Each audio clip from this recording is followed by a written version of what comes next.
just to give the listeners a bit of your epic martial arts background, what are some of the different styles and competitions you've done, and how has that led you to where you are today in terms of coaching and helping people, bringing smile to people's faces, basically? Yeah. Well, I started with Japanese jiu-jitsu, but it was nothing for me because I had to do all kind of push-ups because I was a bit too wild.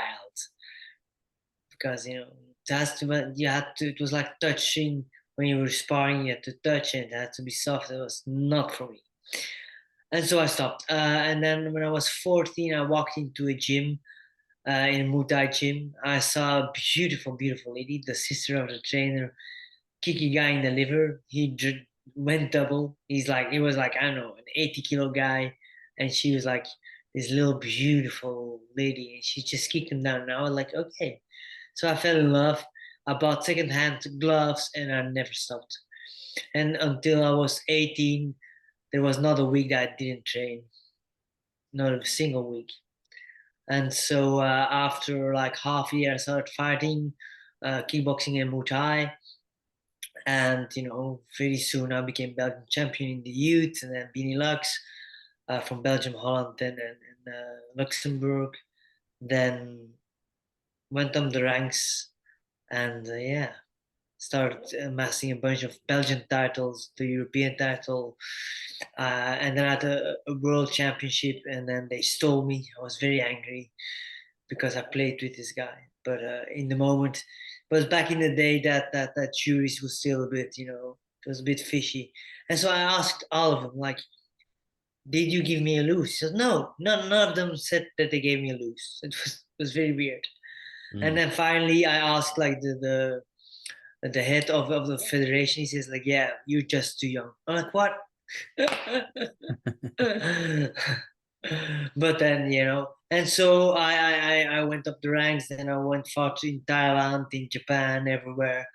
And then but then at a certain moment, I didn't have a lot of fights coming in. There was a bit of a issue with the management, and so I started doing some jiu-jitsu and some MMA. Why not? I was training 3 to 6 hours a day, and I was not having any fights, so it was really frustrating. And at that time, I was working at the university as an assistant professor, and researching emotional, psychological well-being.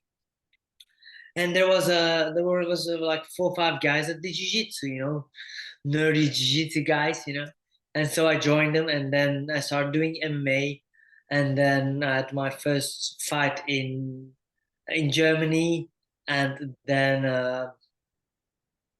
yeah, I won that actually on jiu-jitsu, which was weird.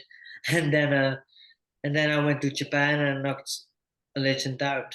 And then what followed was that I went a few times to the States because there was where it was at.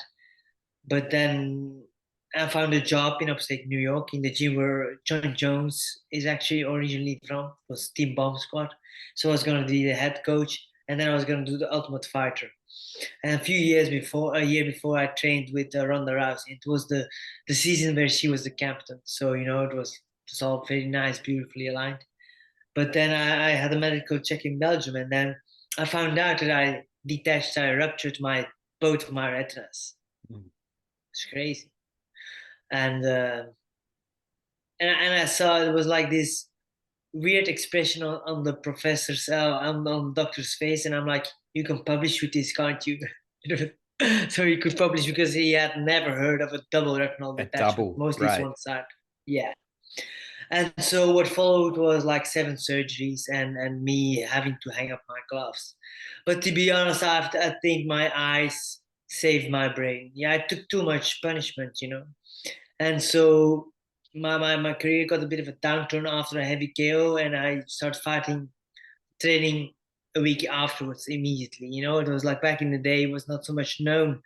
Uh, and also, I didn't really listen to my trainer, who was more worried.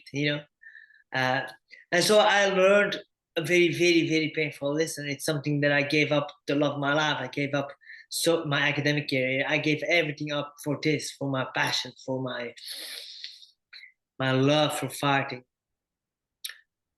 And I learned that, if you do not listen to your body, if you do not respect the fact that to peak you have to replenish your body, well, then you will break down your body. Now, for me, it was like this. My conditioning was absolutely crazy. Like a bit about heart rate variability. Yeah, I had a guest Yeah. actually who Yes. specializes in heart Okay. rate variability. Yeah. Oh, beautiful. Yeah. So when I breathe in, when 10 beats faster, and when I breathe out, 10 beats slower. That was crazy. My conditioning was wild. Mm. But at the same time, my testosterone levels were pretty low. Well, and now actually my testosterone is double as when I was a professional fighter 10 years ago. It's crazy. But of course, I took so many hits. It was back in the day, like the ring was fun because actually in training you went so deep and so hard, and then sparring was sparring. It was not sparring, it was fighting. You know, it was the tradition. In the Dutch style fighting, and so. Yeah, and then I had to look, what do I want to do now, and I started working with some world champions around performance psychology, but it was something was missing. And then I started working with a few executives, and entrepreneurs that had burnout, and in that moment something really interesting opened up. And namely, like very often when you have burnout, one of the biggest stressors, one of the biggest factors is having a lack of, or a lack of a satisfying intimate relationship. I saw for sure with women that was very much the case. With men, very often what you saw is that it was unfulfilling because very often they have focused so much on their business that the quality of their relationships were bad. And so I could see that, and it was interesting because I've studied this my entire life, because to be honest, I was not the biggest specialist in having good relationships. And so what do? I'm a nerd, so I start reading about sexuality, about intimacy, about relationship therapy for years. Not that I want to work in it, I just want to understand it. But in that moment, my business start to flower, to perform with pleasure, the ideas start to grow. And so I learned, because I saw so many people excel beyond what most people think is possible. But then when you really start to look in their eyes, when you really start to talk with them, they were unhappy. They felt lonely, even though everyone was there trying to support them. But it's really powerful. And so I start to realize, okay, what happens when this happens, when you become obsessed, when you forget everything around you? Well, in that moment, you're not living based on what you value so much. You have forgotten that. Very often it has become a rule. I need to succeed. I have to do this. And the problem is that very often it comes from a pain.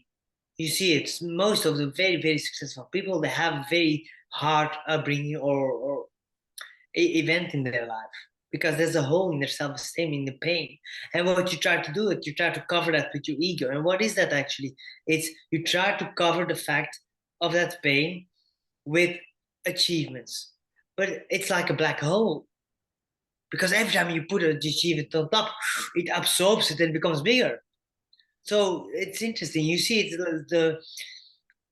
the law of diminishing returns comes back. The more you seem to succeed, the less satisfying it often becomes, because they forget the more that we need two phases. We need stress and challenge to thrive, and then you have adrenaline and cortisol and dopamine. Really cool. And then some endorphins if you're lucky. Then you feel really good. And then you drive forward, and then you caught the mammoths, or you won the war. And then what always happened in the past for our caveman ancestors, aha, a fire. We start talking stories about our heroism. We start to sing, dance, make sweet, sweet love, and eat. So that's serotonin and oxytocin, those two hormones that really replenish your energy sources and that give you the chance to uh, refuel your dopamine systems. And those both things it is. And so you can enjoy it. And so I started working with people to do both of that. But that does not mean that you have to work less. No, there's a different way in which you can do it.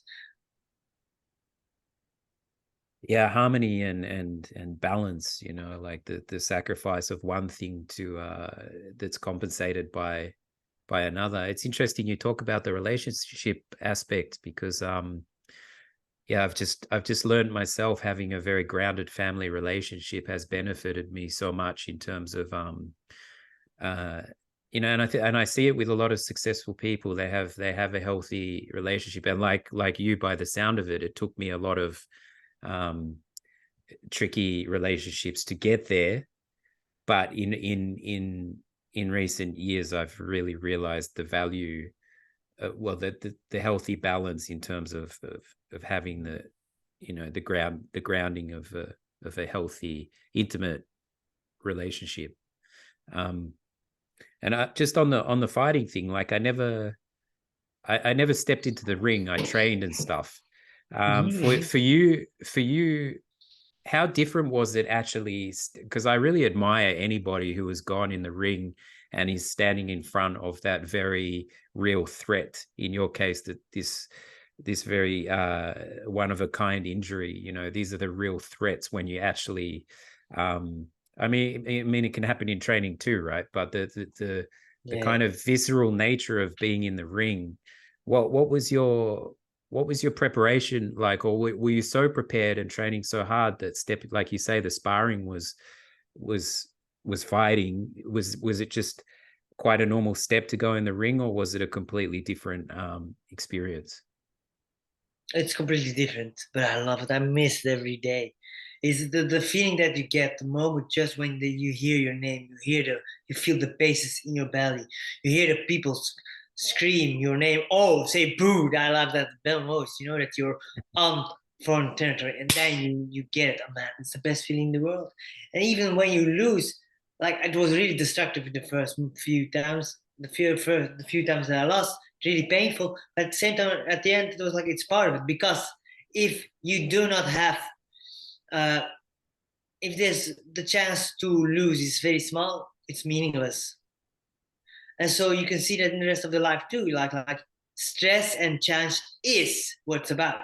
If you don't have that, you extract all meaning out of life. People don't realize it enough. You know, we very often, for example, when you have a fight with your spouse, when you learn to fight but stay present, not become reactive, just feel that anger and feel the pain and feel the underlying needs and stay connected while you both want something else. But well, in that moment, something new can emerge. There's a kind of real intimacy, because most people do this. I do something for you, you do something for me, and wine your beer. You know, and before you know it, you're like a mixture of wine and beer, a disgusting mixture that nobody wants to drink. You know, and of course, then passion falls away because you practically, you know, making love to yourself. So, and who wants to do that? Well, me not, you know. So then, three things. Oh, you go separate, and then you both ruptured because you're so intertwined, or you just stay here living a life next to each other because you're here, you're intertwined, but you feel you're living against each other because you lost track of who you actually really are, and the person you fell for changed completely. And then the third thing is learning to stand on your own two feet. And this is powerful. That's why relationships are the fast track to personal growth. Because if you can stay connected in the presence and hold on to your truth and to your values and stay connected with the person that is pressuring you to compromise, well, then you can take everything. Then facing like a board of directors or a world champion is nothing. Mm. Yeah, but yeah, like when it comes to that fighting, you know, it's something that I still miss. That the drive and the forward, the forward driving nature, the ease of that, for me, is something I miss. I'm still disciplined. I still work hard, but it's not. It takes me more discipline. It takes me discipline. It takes some willpower. But before fighting, it need nothing. I loved it. Visualizing, studying, because I didn't have back then. It was not so well paid, you know. So didn't get like the. So I did all the training myself with my trainer. Just we did it together, you know. It was very amateuristic, but not, you know, professional fight level. And so, yeah, that's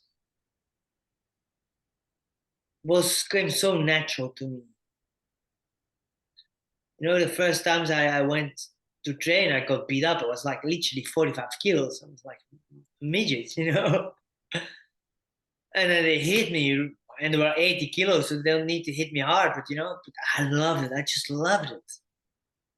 I You know, love. it's I really yeah, love this parallel between, and it's not one that I've heard the way you describe it in terms of this parallel between relationships in the ring and out of the ring, and what you do, in the ring, how that serves your interactions outside. It just makes me think of a story because just quickly, you know, I was in a band for many years, and band relationships are a thing of their own, right? They can have a lot of create when you get you've seen it through history. You get a bunch of creatives together, rock and roll. It can be kind of intense, and often the relationships crumble more often than not. I was in a band with two other guys for some time, and we had an intense experience. And one of them's very much like a brother to me. But after this experience, we had a lot of call it baggage from this experience of being in this band, and the band split up, and we didn't see each other for some time.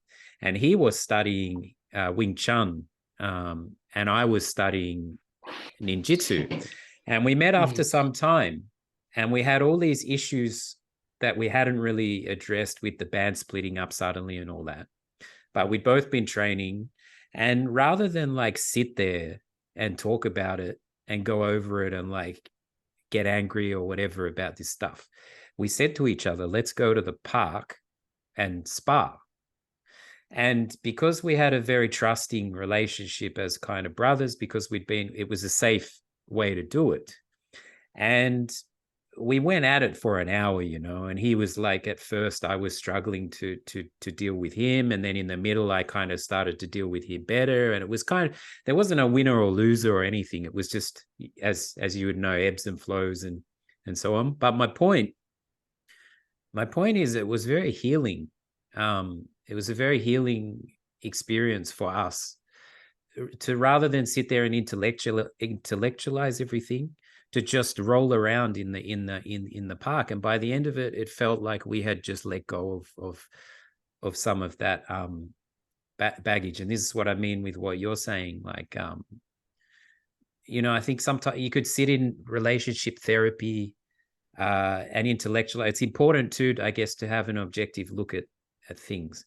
But there is something to be said for this connection, this presence, this engagement that you're talking about. That was my experience. Does that make sense? absolutely. So I'm actually working on a project that's called the Silent Warrior, which will be retreats where you train Muay Thai or boxing. Boxing, I think, because it's more achievable on more people, you know. Uh, Without talking, it's like a combination of a silent retreat, vipassana, and fighting. It's really powerful. For sure, for men, it's really powerful. Why? You know, I believe that we live in a society that is so word focused, so cerebral focused, and forgets the way that men used to bond. Like in the tribes, how do you bond? You go through hell together. You suffer together. Mm. What people don't realize that when you have high stress levels, your oxytocin, so your hugging hormone goes up too. And people are like, how is that possible? Well, it's logical, because if you are facing a tiger, you better do it with 10 than when you're alone. So that's actually, it has a clear function in the stress response. Uh, and so that's something that we miss. This phase where we go from a boy to become a man. And what was key to that is a connected man. Now you become a man, but for sure in the West, it's very individualized. As a man, the lone wolf. Well, I think it's one problem. You know what a lone wolf is? A lone wolf is a very dangerous animal because it's not made to be alone. A lone wolf are the animals that will kill just to kill. they are ostracized, they are dangerous. But a pack of wolves, that's something completely different. You know? And so we are more like wolves than a lone tiger, although there are some tigers out there. But you know, uh, yeah. And so to me, the fighting is a really beautiful metaphor. I always say, like, relationships are a full contact sport. Real intimacy is. But the problem is, what I see around is that real intimacy is very, very scarce. Whether is it in whatever relationship, even in business relationships, you know, these days people are always talking about psychological safety in organizations, but they frame it in such a way that it would mean that everybody has to be careful. But that's a complete misunderstanding of what makes a high performance team, a team that thrives. No, you have different levels. The first level is you want to feel you belong. But if you really want to feel you belong, you should not hold your mouth when you are thinking things that are opposed to other people. That's one of the problems that you see in society, big for sure in the States, but also more and more in Europe and Australia too, I don't know, you know, is that you have like different opinions and all of a sudden you dehumanize each other. You block the connection because they have a different thought. They offend me. But that's so horrible. So what I believe is that to really get to real psychological safety, to get a high performance team, to get to real deeply fulfilling relationships, which are needed for business or in life, for everything actually, that is that you'll start to cultivate internal psychological safety. Now, what is that? So the concept that I created, that comes down to first become less reactive. So learning to hold your stress, make room for the intensity in your body, in your mind, and in your heart. That's the first step. Acknowledge, make room. But then the second thing is then reconnect with the fact that we are all biased human beings. We all have a limited vision of the world. And so we need communication and discussion and disagreements to create a more wholesome, a more true model of the world. But thus, it gives you humility about your own things, but also doesn't start to take other people's positions so personally. And then from there, you can stay connected with the other person, even if they are insulting you. But it takes a lot of things. It's easy to say, but it's difficult to do. And a beautiful example of a man that I think is the prime example that I have is one of my only real heroes. It's Daryl Davis. You know Daryl Davis? I don't actually. Is he a fighter? Or? No, he's a African American jazz singer, and he converted single-handedly more than 200 Ku Klux Klan members and neo-Nazis by just having deep conversations with them. Oh wow! And he built relationships with them. But you see it in his interviews. You know, the guys sometimes what they say is really offensive, but he doesn't take it personal, and he starts asking questions. He starts asking questions and modeling that is different. And so, you know, I think, you know, the current climate where everybody has to be an agent for each other and that everybody has to watch their words, it's such a dangerous climate. No, it's the opposite of what we want. If you want true inclusion, if you want true, which in my eyes is inclusion, is intimacy on a grand scale, you know, is the ability to stay connected with the fact that we're all humans with mistakes, with biases, with things. That's the basic premise. And if you can stay connected with that, even when somebody is really offensive, then you can get so much further. But it takes some serious training and some building up to. I think not even me sitting in front of a Ku Klux Klan member, I don't know if I could stay calm in the face of such terrible words. But still, you know, I think that would be the solution to create more inclusion, to create a society and a business and a team where everybody feels that they are accepted, even though they have wildly diverging ideas. Yeah. I know There's where that comes from. Okay. yeah, no, then I think there needs to be a willingness to step towards the discomfort of saying what needs to be said. And I agree with you in the current climate, like less fear about really, this political correctness, just really getting to the truth of things in particularly in relationships as well. Like I've just priding oneself on being as honest as possible, because often in a relationship there can be an argument about, say, the fridge. It's not about the fridge, right? There's some underlying resentment that hasn't been put on the table, and the reason it hasn't been put on the table is exactly what you're saying. There's a fear of like saying what needs to be said.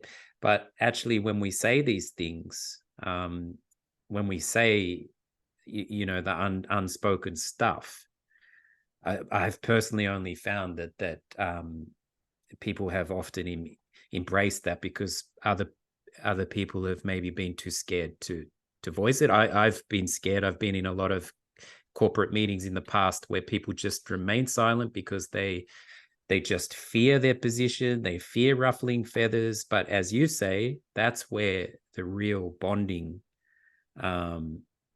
happens in any relationship. I think when you just step into that, have the courage to step into that discomfort. Yeah, so valuable, I think. Yeah, that's why I believe that conflict can be such a good thing, and also why allowing conflict in a relationship can be one of the main tools of how can you create long-term passion and mutual attraction. Because if you're here, like I said before, you have no attraction because you lost yourself, and there is no space to overbridge. What is desire? Well, desire is space. So if you have some fights every once in a while, that's why I think that a lot of some more Latin cultures, they're fighting a lot. Oh They have yeah. a lot of sex. Why? Because they are realized, they keep connected to the fact they are two individuals. They choose to stay connected, even though it's very hard. Now, I don't want to fight every day. Don't get me wrong, but and it's also not the message. The message is like, why is conflicts can be that such an aphrodisiac? Well, because it makes clear that you're a different individual with their own strengths, with their own intricacies, with their own little dark spots. And so when you stay connected with that, you can then both grow with each other by doing that sparring.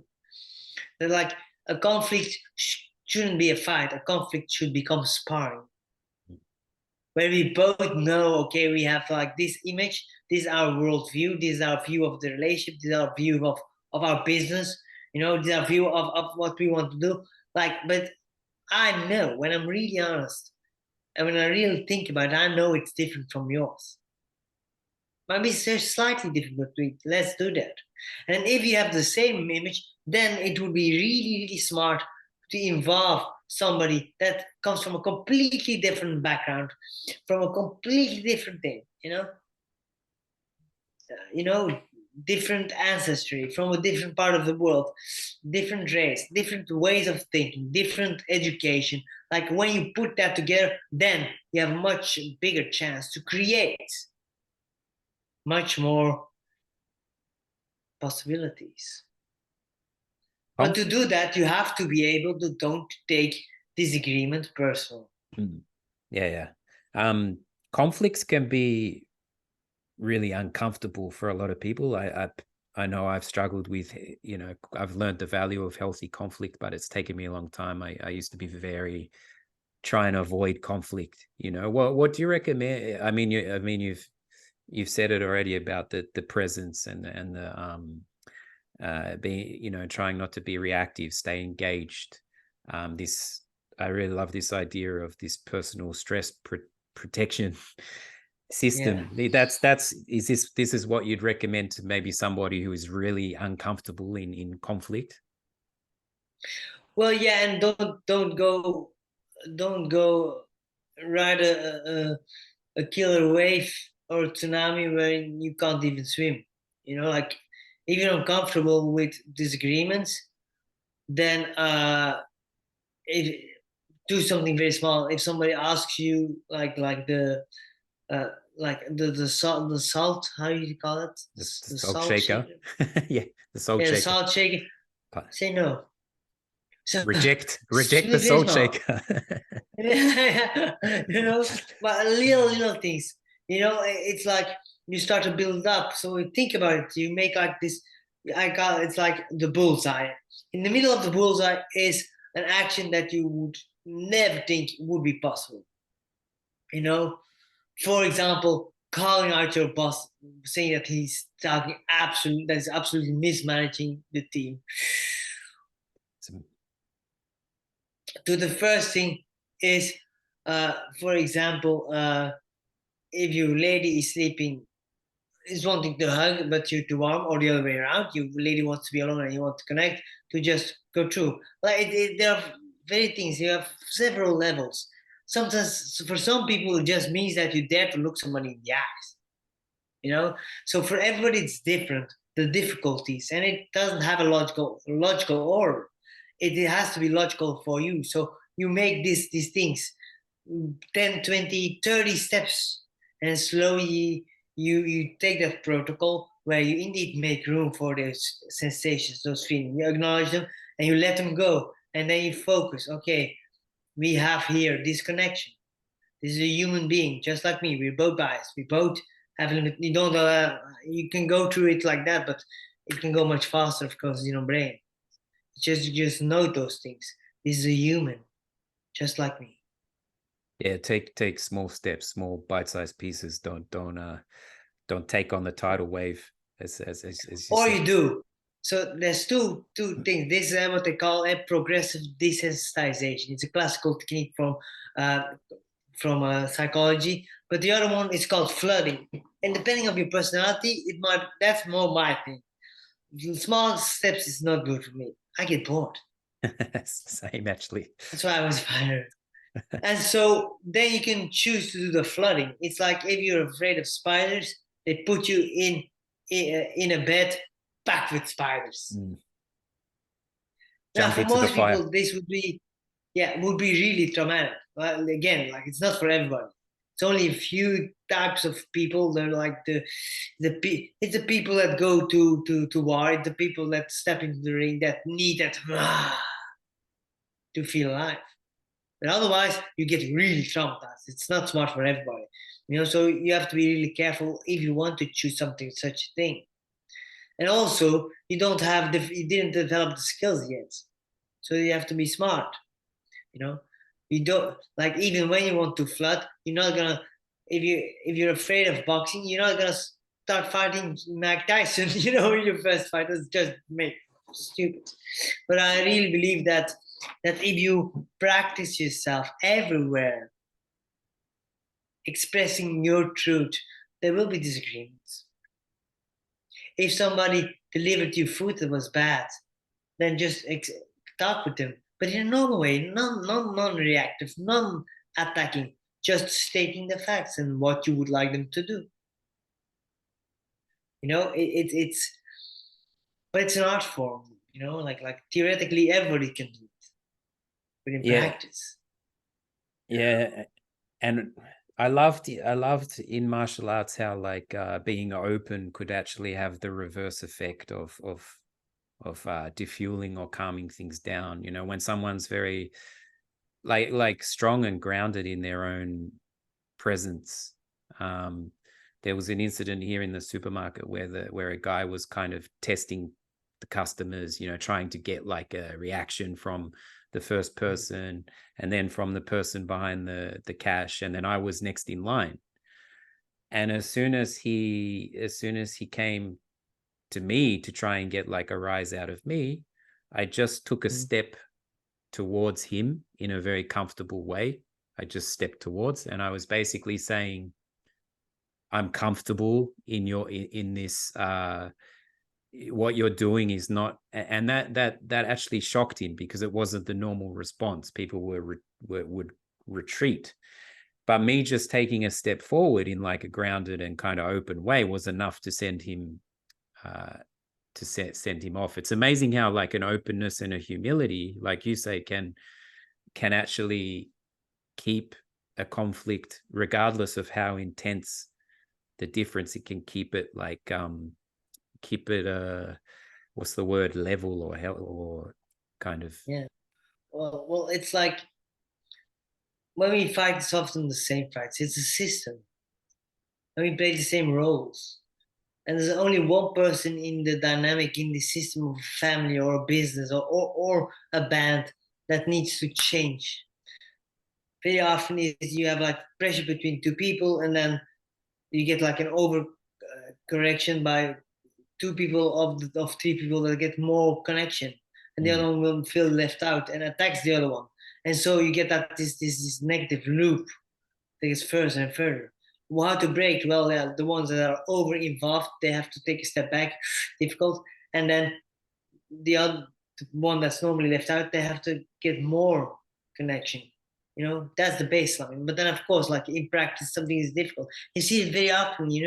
That's like, for example, Fukushima is a place where they didn't listen to somebody that really was warning them for the dangers. Literally, tried a lot, but never. Like when the space shuttle went down, exactly the same. There were warnings, there were things, and it was just not listened to.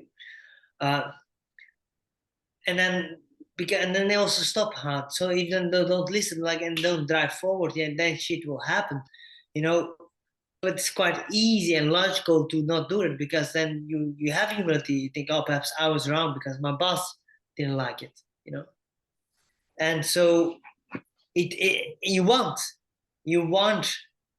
a team. You want people that work with you to dare to speak their truth and to push forward if they really believe it, until they see the proof. And if they see the proof, then it's okay. And then be flexible enough to accept the counter argument. So you want people that are a little bit disagreeable, but not too much, because otherwise you're fighting each other all the time. So that's also not very productive. So it's, and what I like that you just said before, you were talking about harmony and balance. Well, I do not believe so much in work-life balance, because it is not a balance. We work much more, generally. Doesn't need to be, but very often. However, it has to be a harmony. You have to feel, the family has to feel like a harmony. Why? Because in that moment, it's about quality, not quantity. So it can be a balance, but that means that certain things are heavier. You might say 10 hours of work, but like 2 hours of pure, undivided attention, without phones, without TV, without anything, where you do something fun together. What would you prefer? You would prefer a family where every night everybody drops in the couch on eating chips and there's no another word, zero interaction? Or you have perhaps 2 nights a week where you do something beautiful together. You go to a sports event, you go to something cultural, you make something together. Like, what would be much more fulfilling? It's for everybody different, but I believe that for most, when they're really honest, zoning out behind Netflix day in, day out is really a waste of time. And don't get me wrong, I don't judge, because I had times that I had that. It happens that you get in this rut of avoidance, avoiding. My son and I, he's 10, we actually play this laughing game where we try and make each other laugh. And it's so much more, nice. It's so much more quality time than just watching. I mean, we watch the stuff, but we always make sure we have this make each other laugh time, because it's what you're saying. It's very, very present, very connected. You're trying to get the other person to laugh. And we do this most nights, actually. And it's so valuable, like you say, to have this block of time that's such quality time. And it's not the quantity, it really is. If I do that with him for 20 minutes, that's very, very quality time. It's a tradition on the show to have guests offer the listeners some kind of challenge. Doesn't have to be anything big or grandiose, but given your experience and your expertise, is there a challenge you'd might like to suggest? The willpower challenge. So willpower is one of the only higher level psychological traits that are very close related with a specific brain area. Medial, central, how was it? I don't know. But it's not that important. Cortex or the I don't know. No, wait, I have it. But like, so this thing that you can develop, it's trainable. It's the anterior mid cingulate cortex. It's something, I just heard a beautiful podcast about it. But the thing is what you need to do is you need to find little sucks, little things that are not nice. I just heard this really beautifully coined by Andrew Huberman, and he put it very beautifully. You have to look for and go through little sucks. You have to go against resistance. And the more you do that, for example, you wake up half an hour earlier than you normally do. Then the next day you do the same thing, but then you take a cold shower for 10 minutes. Then the next day you do those two things, and then you start to do 50 push-ups. Then the next day you add half an hour of meditation. Like that every day you do something more that is a little bit, it takes some effort to start doing it and to do it and to finish it. It needs to involve some struggle. Because willpower is a muscle that can be trained. And yes, willpower needs some energy, but it's not as limited as people always thought. They used to think that it was because of glucose, that it's a lack of glucose, but it's but other research has shown that it's actually that the belief that a lack of glucose will make you lose willpower. No, I believe, and I know it very well. I had periods that I was like the most disciplined ever, and I had periods that I was horrible. Up and down. For sure, when I was recovering from the fighting, and trying to find myself, it was hard, very hard. But it feels really good once you start to enjoy the suck. Like when you're training, you're pushing, you're doing the kicks, and you're almost out of breath, and you can't, your heart is beating in your head, and you say, okay, 10 more, 5 more, and then your liver starts to do this because you're so pushing it, and then you go further. And then it might be that you just fall double because it hurts so much, but when you can do that, like not only in sports but also in all the other little things, the more you use your willpower, the stronger it will get, and it will become a second nature. People don't realize this, so I want to challenge your audience to pick for the next 10, and if you're really brave, for the next 30 days and you plan it, add a thing to your habits that is difficult. And you can go slower. You can say, okay, I start with I start with waking up half an hour early. Shit, it didn't work, But after a few days, you struggle, and you go through it. Now that struggle is not a sign of weakness. That struggle is actually what is needed for your brain to make new connections. People don't realize that. You need to challenge yourself enough. You need to struggle in order to get to your best state. So people always talk about flow. I just want to flow. I don't want to grind. Well, then you have a problem, because if you want to reach flow, in most cases, for sure when it comes to occupational flow, you need to grind. Your brain needs to be triggered enough to awaken that high performance state. If you don't struggle, the chance that you will get flow is very, very low. You're not challenging yourself enough, or you're challenging yourself too much that you give it. So that's it. You know, like you need stress, you need that challenge, and then you need the recuperation, like we said in the beginning. The concept of willpower as a muscle is pretty cool. That it can be exercised like a muscle. Yeah, that's awesome. Where can people find you and this retreat you mentioned? Is that still something you're building toward? But where can people find your work? I'm still building towards my website. Is getting a complete revamp. My new website will be called To Your Top, because Perform with Pleasure gets flagged by Facebook because of the pleasure.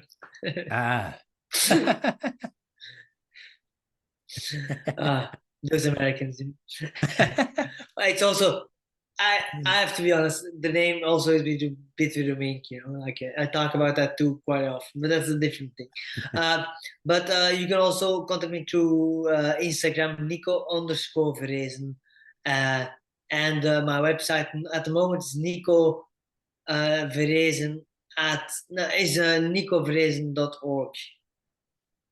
My name. Cool. But it will change, but I will redirect it to your top somewhere between this and 2 weeks. It's been really awesome to chat to you. I really appreciate the insights, and I love this connection between, you know, people make a lot of judgments about fighting and stuff, but this connection between fighting and conflict and relationships and presence, it's a really nice connection there that for everyone. So yeah, thank you so much. Thank you for the invitation to, you know, show me to your audience.